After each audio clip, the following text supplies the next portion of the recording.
நாட்டாம பாதம் பட்டா எங்க வெள்ளாம விளையுமடி, நாட்டாம கைய செஞ்ச மாசம் 4 மழை பொழியுமடி. நாட்டாம பாதம் பட்டா எங்க வெள்ளாம விளையுமடி, நாட்டாம கைய செஞ்ச. நிறுத்துங்கடா.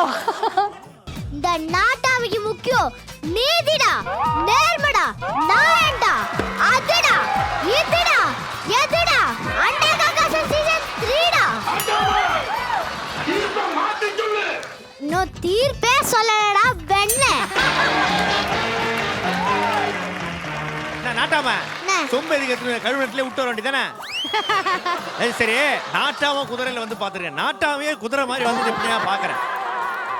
நாட்டாமனா குதிரை வண்டியில தான் வரணும். ஆஹா. ஆனா விஜய் டிவில குதிரை வண்டிய குடுக்குற பேமெண்ட் தோ இந்த தாமரை குடுக்குறாங்க. எது எனக்கு? ஆ. குதிரை வண்டிக்கு கொடுக்குற பேமெண்ட் எனக்கு. ஆமா, அண்டா குதிரை வண்டி ஃபீல நான் வந்தேன். நாட்டாம பாதம் பட்டா. நாட்டாம சொம்ப ஏன் போட்டு அப்படி அடி அடி அடிச்சு நசுக்கி வச்சிருக்கீங்க? அது ஒண்ணும் இல்ல கண்ணு, இந்த கொட்டாச்சியனோட வைஃப் கொட்டாச்சிய இந்த சொம்பால அடிச்சிட்டாங்களா, அது எங்க வீட்டுல தான் வந்து விழுந்துச்சு. ஓ மூஞ்சி பார்த்தாலே தெரியுது. பாரியா, சின்ன நாட்டாம சின்ன வயசுல அந்த குழந்தை நாட்டாமையா இருக்குது. ஏ வாகவண்ணா, இந்த இந்த சொம்போட நிலைமை இப்படின்னா இந்த கொட்டாச்சியனோட நிலைமை எப்படி இருக்கும்? சொல்லுங்க நாட்டாம.